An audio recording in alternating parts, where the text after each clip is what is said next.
Welcome to the Work Intelligence Loop. I'm your host, Todd Michaud.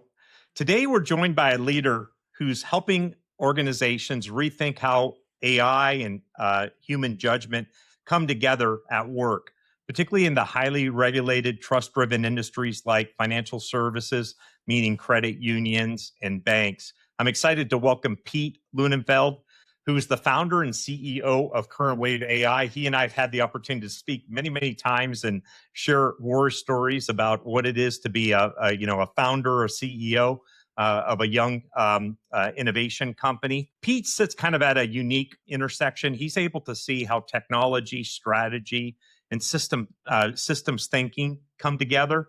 Particularly in this AI era, to help organizations change for the better. And so we'll get into hearing a little bit more about Pete and his company. Pete, I just want to welcome you to the podcast and thank you so much for taking some time out of your day to spend it with little old me. Todd, I appreciate it, and it's brand new year. Happy to talk about Happy all New the Year. Brand new stuff, right? Happy New Year. Yeah, we were just chit-chatting before the start of the podcast. It sounds like both your company and my company had a really crazy, phenomenal finish to the year. So congratulations to you. What I thought that we should do is give you a chance up front to just introduce yourself. Tell us a little bit about you, your mission at CurrentWave AI before we go too deep. Sound okay? You bet. Appreciate it, Todd. And again, I'm Pete Lunenfeld. The company is CurrentWave AI. We launched in 2023, so right at the beginning of what I'll call the modern AI boom, right? You and I have been around the block a few times. I've been the CTO for various SaaS software companies. I like to say pretty much since puberty. So I've been around this game. Startups. I noticed your voice sounds a little bit different right now. I guess it tells me a little bit about your age. Yeah, indeed. So I've been part of, startups to larger orgs. I was part of a startup back in the 90s and early 2000s. The founder and I took that company from 2 people to a big exit when we had 163 people when we left. And I've also been the CTO for much larger SaaS companies. The last kind of big gig I had about 350 engineers working for me in the logistics space. We always used to joke that logistics was the least sexy trillion-dollar industry in the country. Yeah. But at the end of the day, software is software, right? And when Gen AI came around, and you and I have been around AI a long time, Gen AI is just the newest flavor.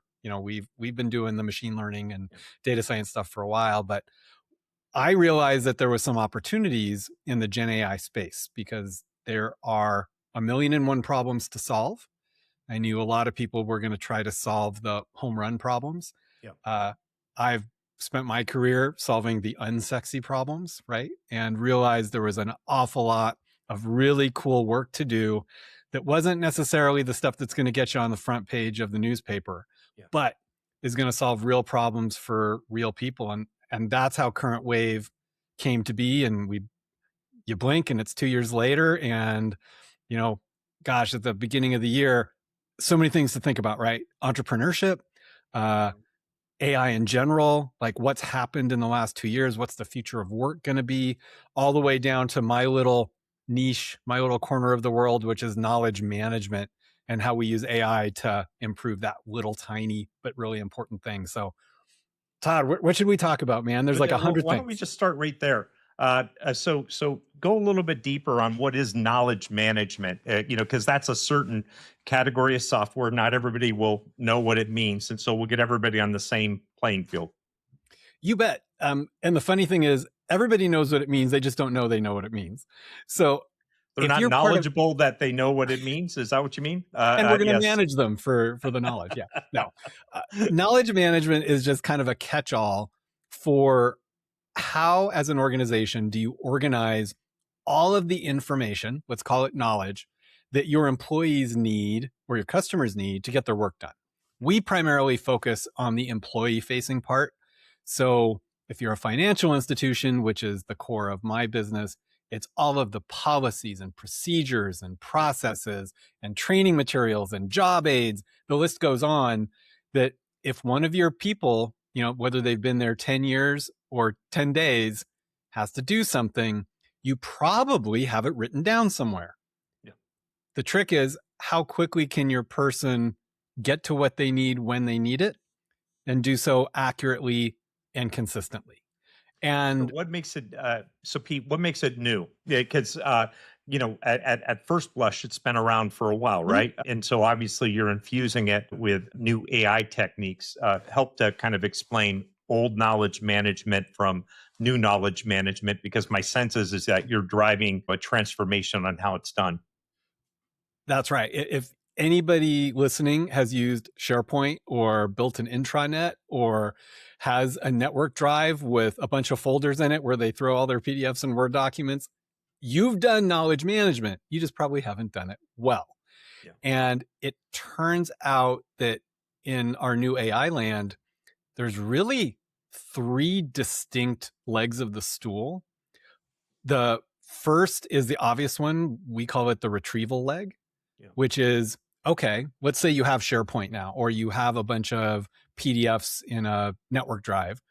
If someone needs to find something while there's a customer sitting in front of them, how long does it take? Traditionally, it takes about 10 minutes if you don't know where to look. If you know where to look, it's easy. But if you don't know where to look, you're going to have to hunt. And the first part of that is the finding in general. Can you even find that? If it's 11 folders deep and you don't know who originally wrote that document, you can't find it in the first place. Second part is, let's say you find it. If it's a 80-page document, how long is it going to take you to read that document and find the part you need to get your job done or to answer that customer's question? Yeah. Well, these are just tailor-made AI, like fastball down the middle solutions. So for the aficionados who are listening, RAG, or retrieval augmented generation architectures, have been around since the very beginning of Gen AI. So right off the bat, that's a win. Mm-hmm. It just turns out going from a basic retrieval or RAG solution to a good one is kind of complicated, right? Anybody can put one of these together really quick. If anyone's used Copilot, you've seen what the most basic kind of AI retrieval engine looks like. We find that those are about 70% effective, which means if you were doing it the old way, 70% is a heck of a lot better than 0% effective in the old day of someone actually having to go hunt through PDFs. But we can pull that needle all the way to the high 90% effectiveness, right? And it's like anything. Are we doing anything that's that magical? No. Are we doing this one thing? It's all we do. We focus on this one use case? Absolutely. Now, we can get that retrieval thing just smoking, meaning your people can come to our system, ask a question about whatever they're trying to get done at that moment, and get an instant answer that's completely backed up by your context. So no hallucination, no guessing, no hoping it's right. Even to the point where our system will tell the user if there's 2 documents that both answer the question but conflict with each other. Mm-hmm. So that kind of brings us to the other 2 legs of the stool. The next obvious one is capture. Right now, your people have to write stuff down the old-fashioned way. Open a Word doc, start typing, throw some screenshots in there. We can use these new AI tools to make that way easier, whether it's using your voice to capture stuff, sure, or automating capture while you're doing the task and having AI generate the document for you so you get high quality stuff much easier. When I run into customers, almost always they say, oh, great, I love that you have this engine that can let people look stuff up. The problem is we haven't written anything down because it's such a pain, right? We got you covered on both sides, right? For the more mature organizations, they probably have 1,000 or more documents they're sitting on how to do stuff. Of course. Whether it's a 1-pager or a 200-pager and everything in between. But we also run into organizations that are behind the curve and they know it. And then we can help them create or generate that content to get into the system in the first place. But interestingly, those 2 things, Todd, aren't the interesting part. The third leg of the stool is the analytics. And this is the part most people don't attack, which is, all right, let me give you the example. Like, I'm a financial institution. I have 500 documents, let's say, everything from how to do a stop payment to what's our policy on closing a CD early and all that stuff. What you don't know as the organization is, how are your people accessing that information? What documents are they using? What information can't they find? Where are those conflicts that we talked about where you have multiple documents that don't agree with each other? Where are the spots where you have subject matter experts that could be applying more information to the gaps, but you don't even know where the gaps are? Yeah. So even though when we talk about knowledge management, everybody correctly thinks about finding stuff, the real gold for the organizations is the ability to have the AI tell you where you have obsolete data, conflicting data, and most importantly, missing data. And then it's just this constant, big, continuous improvement loop, right? Create data, find the data, figure out what you're missing, look at the behavior of your people. Like, what are, most organizations, if you ask them, hey, in your team, let's say you have a couple hundred people, what's the 5 most trending questions this week? That's probably important to know. What are the things people are asking about by department that aren't answerable because nobody's created the content yet? Yeah. Rinse, repeat. So that was a mouthful. I will pause for a second, but I get excited because it's such a boring, unsexy thing, but there is so much improvement to be had from organizations big and small that it's kind of hard not to get fired up. It seems to me like, and I know you talked about your focus being on supporting the employee more than supporting the customer, but regardless of whether you're doing one or the other, there is the notion of supercharging people, or what I'd call optimizing self-service. And so it seems to me that as you build, highly confident content, all of a sudden the self-service opportunity, whether that's an employee fending for themselves on an HR policy, or ultimately it could even be a customer trying to figure out how to get something done, those things become, almost, feedable, automatically. What have you seen so far? I mean, I get the sense that you're mostly working within the 4 walls of the institutions today. Although when we spoke, you also have some very nice customer facing opportunities as well. And I suppose upstream, there's also a trading partner, vendor facing sort of opportunity as well. But talk a little bit about the human element versus the self-service element. What are you seeing with your adopters so far? I think you put your finger right on it. So, I think all of us in this space have to fight a little bit when, we say, hey, we're using AI to help workflow, right? Yeah. Just in general. Everyone's first impulse is, but I don't want to get rid of my people. Right. And I'm the first one to say, who said anything about getting rid of anybody, right? You have very competent people. Our job as a service provider is to make those people more efficient, right? If you can do more with the same people, everybody wins. And that sounds like, oh, you mean replace people? And the answer is no, it's not. So I'll give you a canonical example from our experience. So we'll be rolling out our software, and one of the things we'll say, to your point, this idea of self-service is so big, right? What happens in real life when someone gets asked a question or has a task they need to complete? Let's say I'm a person who started 2 weeks ago at this company. So they've showed me where to go find the stuff. This is the old way, right? I go hunting in the network drive or the intranet to try to find what I'm supposed to do. It takes me maybe 2 or 3 minutes to just get frustrated and give up.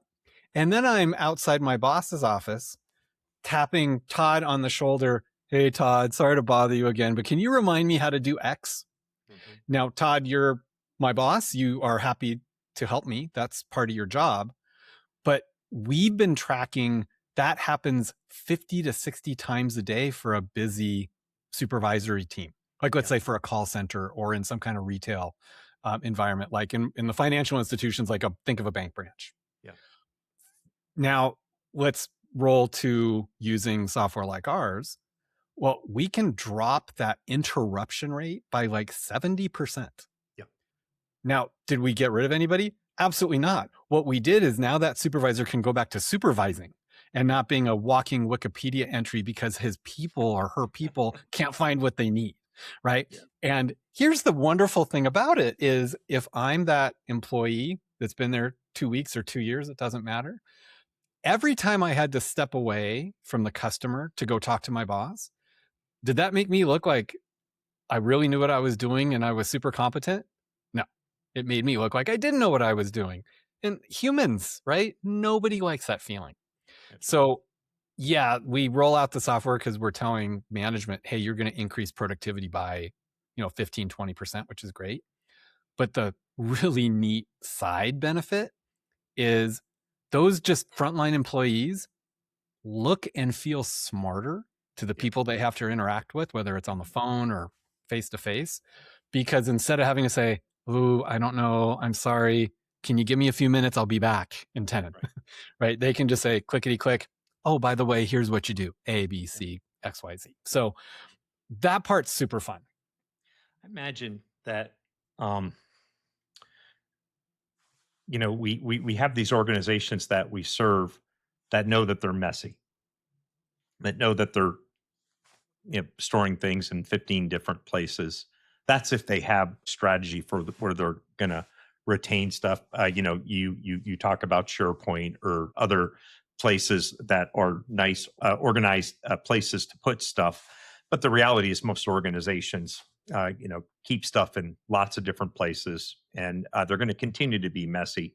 I suppose one of the benefits of CurrentWave is the idea that it doesn't matter. You're going to have these disparate repositories, and these documents are over here, these documents are going to be over there. No need to lift and shift. I think too often people get into this mindset where, I'm going to put it all in one place and it's going to be all tidy and neatly organized, and that ends up being the project rather than actually getting value out of the content that's already been collected. Is it not a benefit to say, with current wave technology, it doesn't matter what the source is? You've got 5 sources or 10 sources, more power to you. Let's figure out what we're going to do with the content that's stored in those disparate locations and synthesize it together. I think generative AI in general, now here at Current Wave, this is 100% true. What it's really good at is glue. Yeah. Right. What Gen Pulling AI stuff from has different sources, right? for anything, right? In my case, 100%, the ability for us to, again, I'll use the fancy term, we're able to federate data sources with no effort.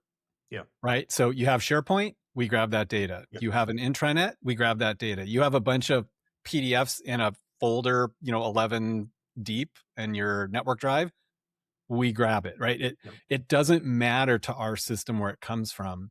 So the ability to federate all those things into one cohesive set. So now there's one pane of glass for your poor employee. They don't want to look for something in 11 places. They want to come look in one place. Yeah.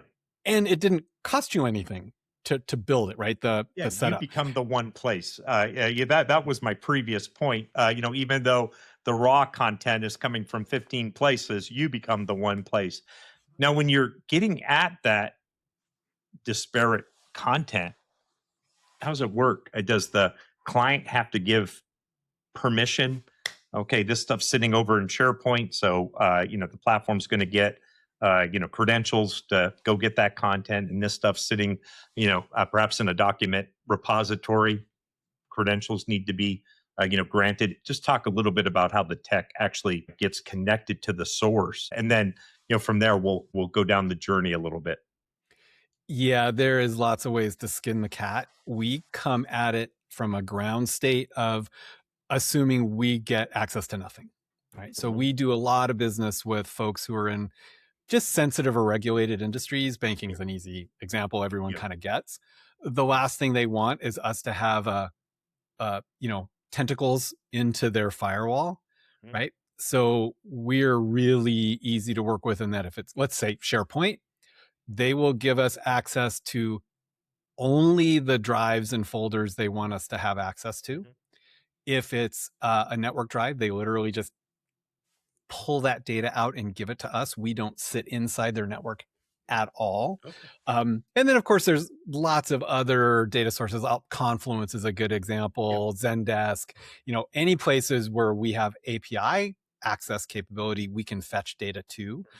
The important point is nobody has to get the heebie-jeebies because we're installing something internally into their, very sensitive network. We just don't live there. So it's a very easy setup in that you don't have your compliance people, having mini heart attacks every time they hear about it.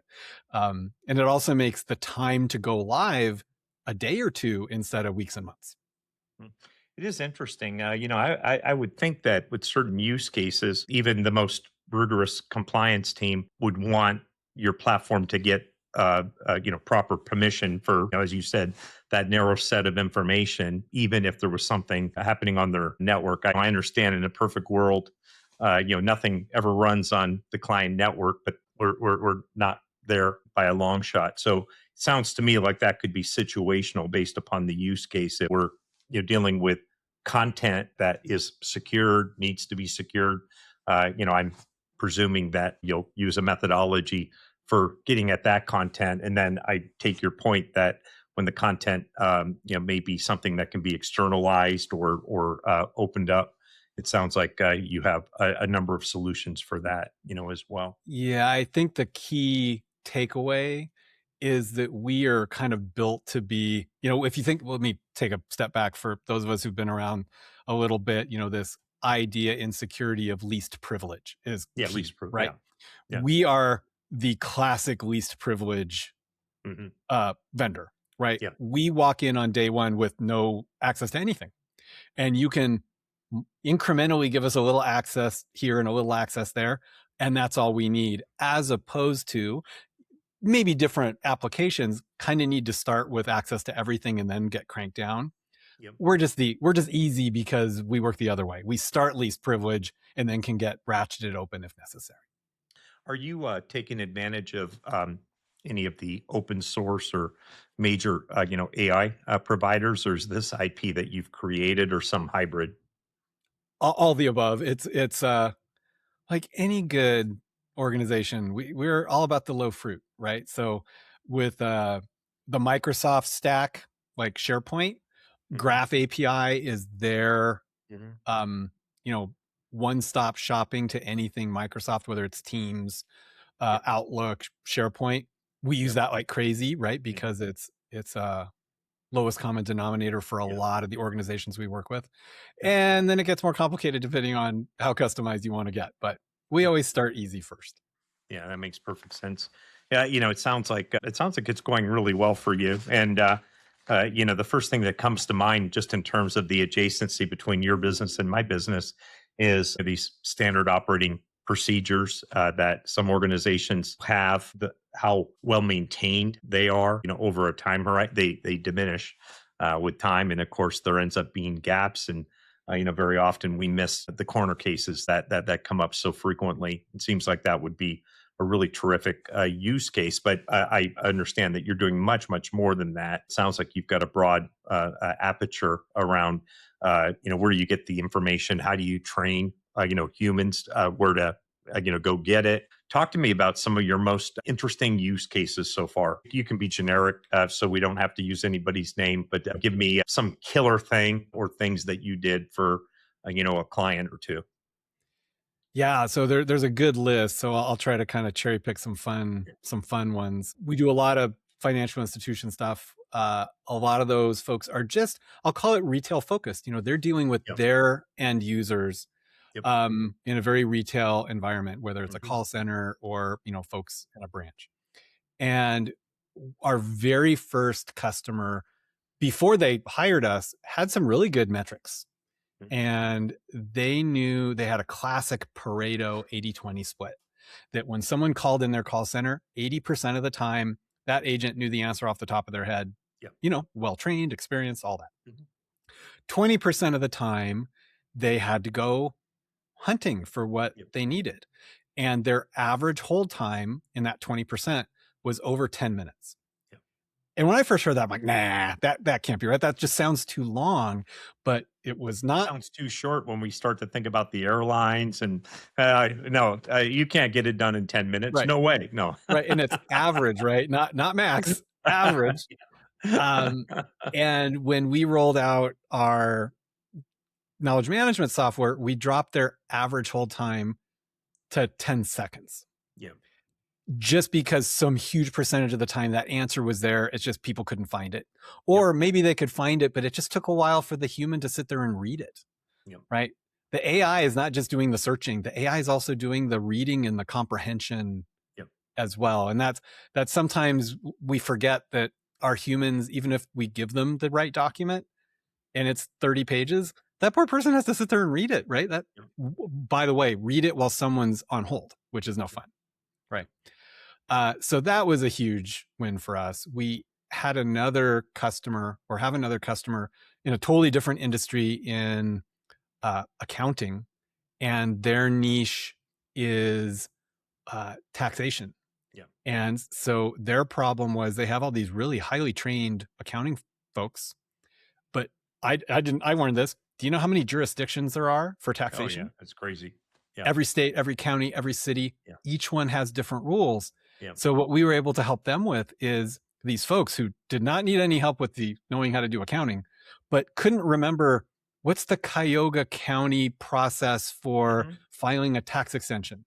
Yep. And now with our tool, it's quick. So those are two just off the top of my head, right? Those were good examples. I think everybody can kind of get their head around those examples. I guess I've got two follow-up questions. One for you around, we talk about getting content from documents and files and stuff like that. What about things that we need to grab from systems of record? Are you finding yourself needing to, if there's a gap and your platform recognizes that there's a gap, are you enriching document file content with things that you might obtain from a core system, an ERP, a CRM, anything like that? Is that something that commonly is happening, or is that not a prevalent use case today?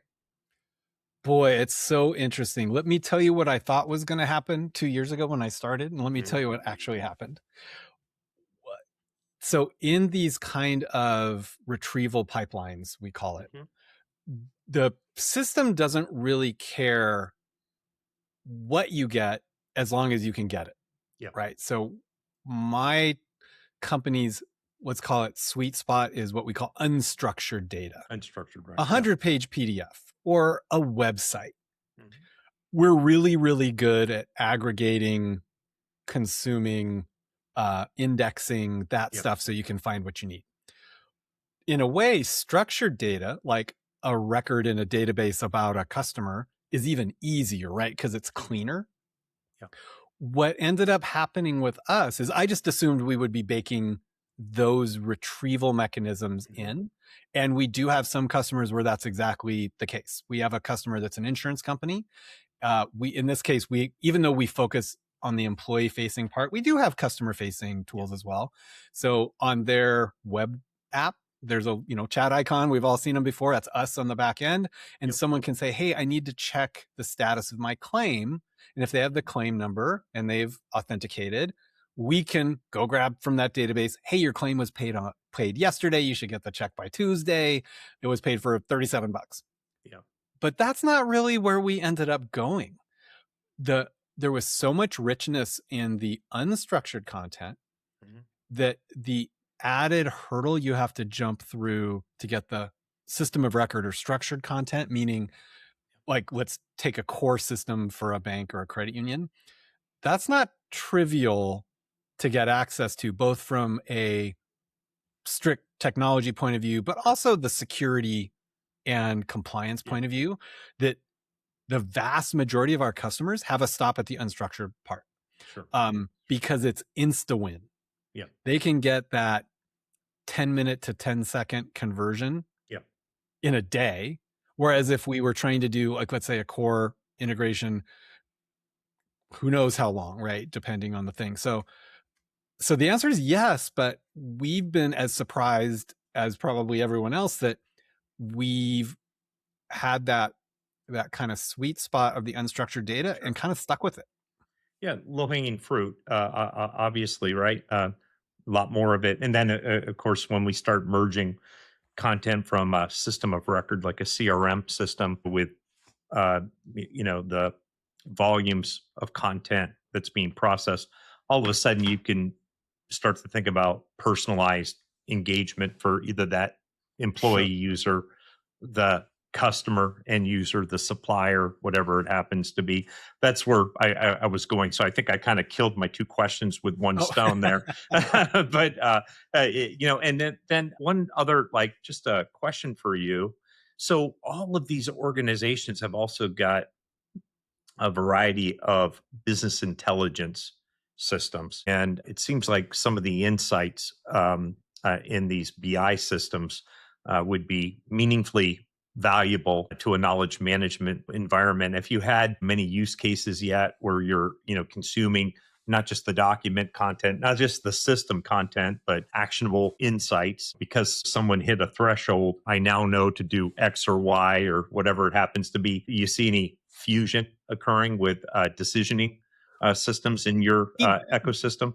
we do, but very similar to the question about the structured Yeah. data, out of systems of record, not as much as you would have thought, even that Yeah. I predicted.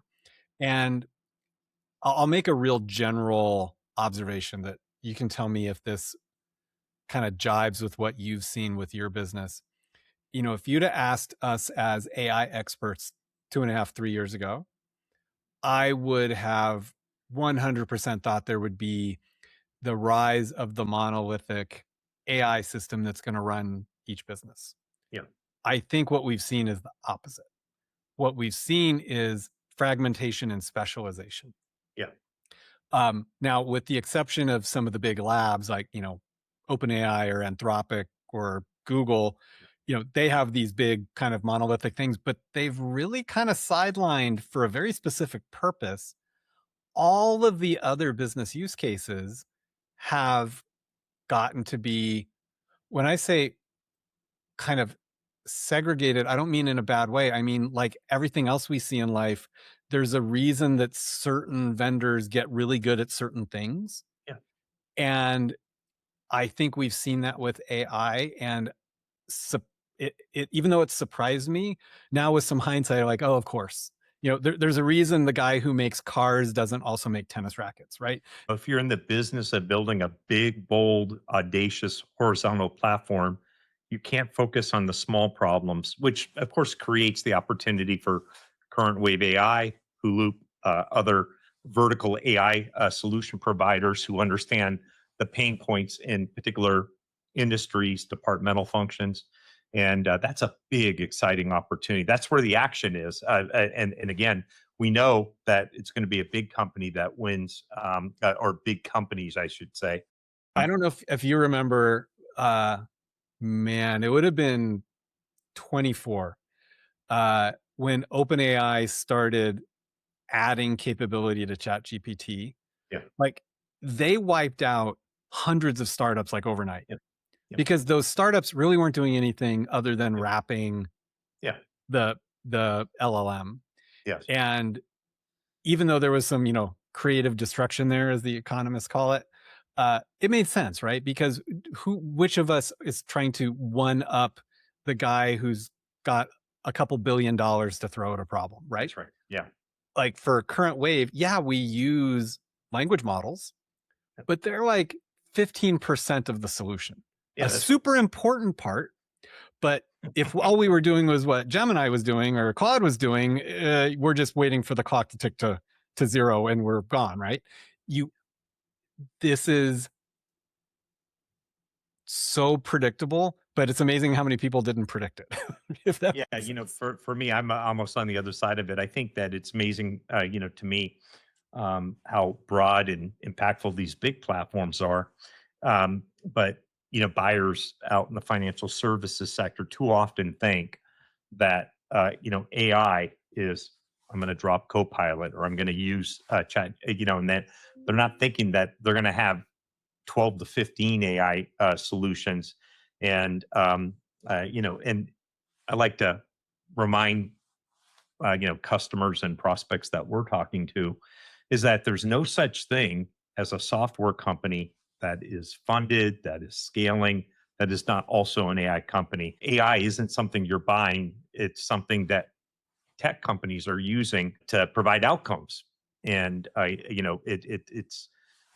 think that the market continues to increasingly get a better and better educated, lower fear levels. I trust you see the same thing. Now everybody's adopting something, maybe many things, but there still needs to be a leveling up of an understanding that AI is broad, it's big. The closest thing I think of to it was when we went from old, mainframe, even browser-based applications to mobile applications. And gosh, I bet you I got 100 mobile applications on my, on my smartphone right now. Hopefully, bankers and credit unions won't have to go that deep, but we do need to think about this vertical AI opportunity as the biggest opportunity in front of us, no matter who happens to be providing some of the horizontal big tech solutions. For sure. Man, there's so many ways to take the conversation. I got 100 things to say. So I'll just start saying them. You're right.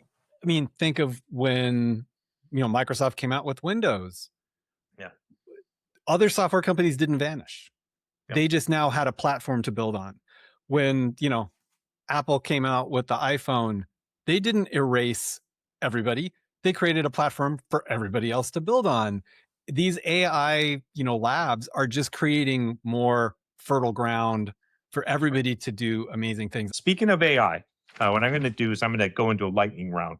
Ooh, So let's go. quick questions, quick answers, all right. And it looks to me like I got 4 questions for you. Okay. Okay. If you could retire one AI buzzword, which would it be?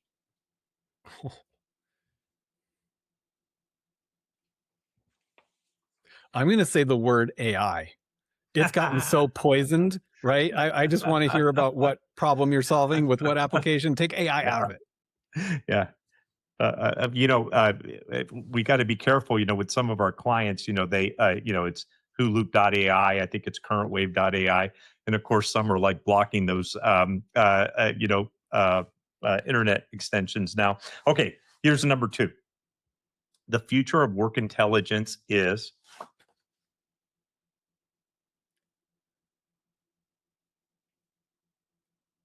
Lubricated.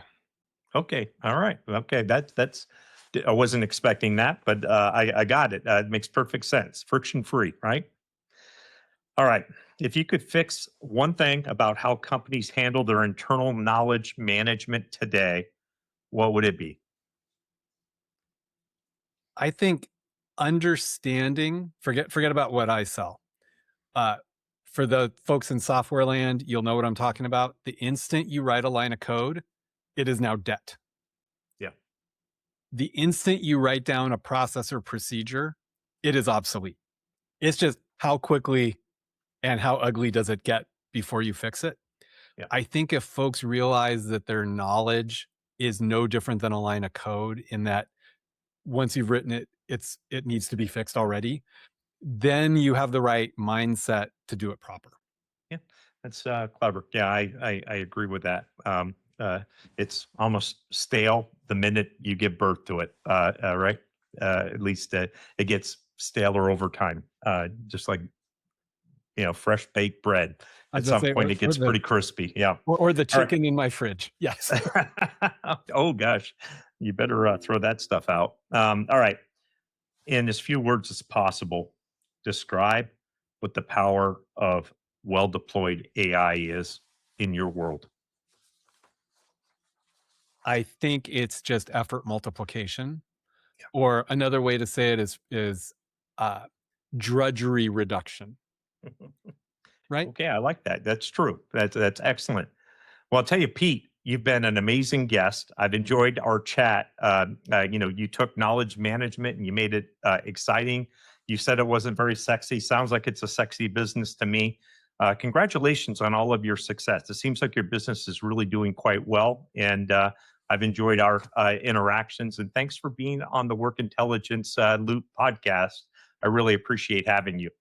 Well, Todd, it's been a pleasure. Thank you for the opportunity, and congrats to you as well. I know you've had a really fun year as well, and 2026 is ahead of us. Let's go get some.